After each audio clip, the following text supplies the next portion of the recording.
Bonjour, j'espère que vous allez bien. Aujourd'hui, je vais vous lire la suite de l'extrait de La porte étroite d'André Gide. Lecture. Me voici devant la porte d'Alissa. J'attends un instant. Les rires et les éclats de voix montent de l'étage inférieur, et peut-être ont-ils couvert le bruit que j'ai fait en frappant, car je n'entends pas de réponse. Je pousse la porte, qui cède silencieusement. La chambre est déjà si sombre que je ne distingue pas aussitôt Alissa.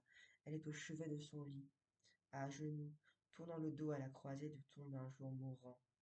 Elle se retourne, sans se relever pourtant.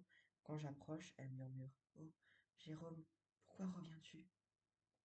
Je me baisse pour l'embrasser. Son visage est noyé de larmes. Cet instant décida de ma vie. Je ne puis encore aujourd'hui le remémorer sans angoisse. Sans doute je ne comprenais que bien imparfaitement la cause de la détresse d'Alissa, mais je sentais intensément que cette détresse était beaucoup trop forte pour cette petite âme palpitante, pour ce frêle corps tout secoué de sanglots. Et si vous voulez, vous pouvez me donner votre avis en commentaire sur cet extrait. Les nourritures terrestres. Publié en 1897, après une lente élaboration, les nourritures terrestres chantent, sur le mode lyrique, la libération que Gide a connue pendant son premier séjour en Tunisie. Leur composition est volontairement très lâche, comme sont disparates les éléments qu'on y trouve, afistolés, dans le dessein d'éviter la lourdeur didactique. Lui livre y présente, subtilement mêlés, des versets solennels, des pages de journal passionné, des véritables poèmes, rondes des grenades, rondes de tous mes désirs, chantés par des compagnons assez indistincts, Hylas, Mopsus, Mélibée, qui rivalisent dans un tournoi à la manière virgilienne, et enfin le long récit de Ménalque. Gide distribue ainsi entre divers personnages la révélation qu'il destine à Nathanaël, petit pâtre imaginaire, passé presque inaperçu au moment de sa publication. Cette œuvre est sans doute celle qui offre aujourd'hui le plus de formules trop facilement invoquées pour définir sans nuance l'attitude gidienne devant la vie. Nathanaël, je t'enseignerai la ferveur, une existence pathétique.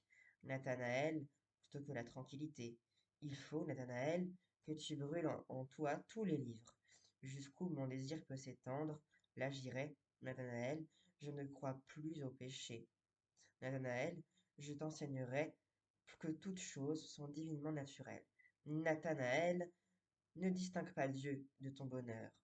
Autant de déclarations frappantes qui, prises isolément et considérées en dehors de l'expérience vécue qui les explique, ont plus d'éclat agressif que de sens profond. Il n'est que d'accompagner la plus célèbre d'entre elles de son contexte.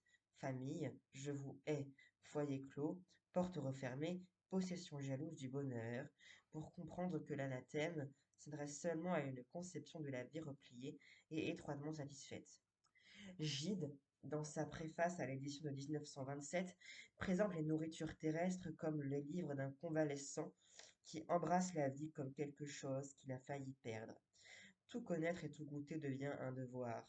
Limiter la possession du monde que permet la santé reconquise serait une impiété à l'égard de Dieu, qu'on ne peut trouver ailleurs que partout, dans le miracle étourdissant qu'est la vie. La ferveur, enseignée à Nathanaël, est différente de l'amour. Elle est abandon à toute occasion de savourer les êtres, les paysages et les attentes. L'unique bien, c'est la vie. Toutes les contraintes religieuses, longtemps supportées par Gide, sont donc abolies et remplacées par un évangile charnel qui n'en impose pas moins une éthique particulière. S'arrêter à la possession jalouse d'un seul bonheur serait en effet nier une immense proposition de beauté et de joie possible. Un devoir de disponibilité s'impose. Chaque nouveauté doit nous trouver tout entier disponibles, qui ne peut s'accomplir qu'au prix d'un parfait dénuement.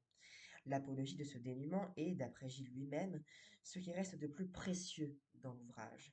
C'est qu'un tel état suppose non seulement dédain complet des attaches matérielles, mais encore effort et lutte contre une tentation particulière qui est celle de l'abandon au bonheur acquis. Le cœur, lui aussi, doit rester pauvre de toute félicité engrangée, de tout lien trop cher, de tout poids qui le fixe, même heureusement. Ainsi, toujours sans repos et sans retombement accepté, la quête des nourritures offertes par la vie terrestre garde-t-elle un caractère pathétique qui la distingue d'un simple appétit inconscient et veule.